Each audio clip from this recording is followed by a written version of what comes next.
किया जा रहा है भाई। राकेश सिन्हा जी, मेरा आपसे सवाल है, ये पिछड़ा मुसलमान, ये पिछड़ा शब्द जो चिपका दिया गया है मुसलमान के साथ, इससे ये बाहर आने के लिए क्यों तैयार नहीं है?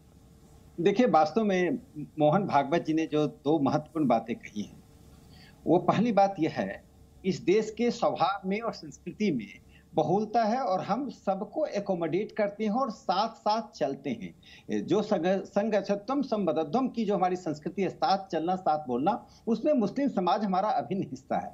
एक आपत्ति की जाती है, उन्होंने कहा बाहर से आए, तो क्या मुस्लिम धर्म की स्थापना भारत में हुई?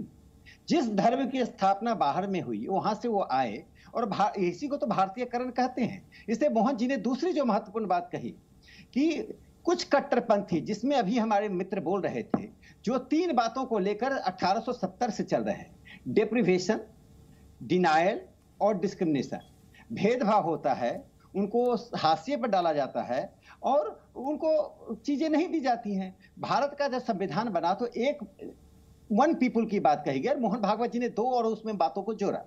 पहली बात, जब आप अपनी संस्कृति को अपनाते हैं, जैसे दारा सिकोह ने अपनाया, तो दारा सिकोह से किसी को आपत्ति है? दारा सिकोह तो 5 वक्त नमाज पढ़ने वाला मुसलमान था, लेकिन चूंकि उसने उपनिषद का अनुवाद किया, इसलिए वो गैर जरूरी हो गया आपके विमर्श के लिए। और औरंगजेब जो अपने भाइयों के साथ साथ हिंदू मंदिरों को तोड़ा, जजिया टैक्स लगाया, वो हीरो बन गया। तो नायक, आप नायक किसको मानते हैं और खलनायक किसको मानते हैं, ये किसी समुदाय के लिए है।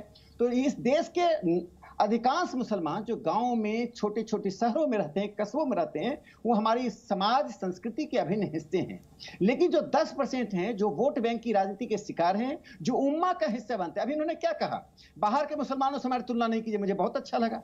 तुरंत उन्होंने कहा कि बाहर में किसी को फांसी नहीं दी जाती है धर्म के नाम पर। आप चित्त भी मेरा, पट भी मेरा। मैं आपको बता दूं, एक छोटी सी बात में जोड़ के समाप्त करूंगा। जब देश आजाद, पार्टीशन के बाद भारत में मुसलमानों की संख्या 9% थी, आज बढ़कर 13.4% हो गई। असम में 30.9%, बंगाल में, पश्चिम बंगाल में 25.2%, केरल में 24.6%, उत्तर प्रदेश में 18.55%, बिहार में 16% से अधिक हैं। तो क्या मुसलमान दुखी थे इसलिए उनकी जनसंख्या 9 से 13% हुई? और हिंदू सुखी थे इसलिए उनकी संख्या 84 से घटकर 79% हो गई? देखिए, हम नंबर नहीं काउंट करते हैं, हम यह काउंट करते हैं कि आप अपनी विरासत को मानते हैं कि नहीं। और मैं मोहन जी की बात को, जवाहरलाल नेहरू की उस बात से जोड़कर अपनी बात समाप्त करता हूं, जो 24 जनवरी 1948 को उन्होंने अलीगढ़ मुस्लिम यूनिवर्सिटी के कन्वोकेशन में कहा, तुम और हम, मैं हिंदू हूं, तुम मुसलमान हो, क्या तुम इस विरासत को अपना मानते हो कि नहीं मानते हो? तुम इसके ट्रस्टी मानते हो कि नहीं मानते हो? यदि नहीं मानते हो, अपने को अभी भी विदेशज मानते हो, तो हम कुछ नहीं कर सकते हैं। यह जो सवाल नेहरू ने उठाया था, उसी का जवाब मोहन भागवत जी ने दिया। भारत के मुसलमानों को अपनी भारतीय की भावना के साथ इस देश की समाज संस्कृति का हिस्सा होना चाहिए, ना कि ISIS और ओवैसी जैसे नेतृत्व को स्वीकार करना चाहिए। जी।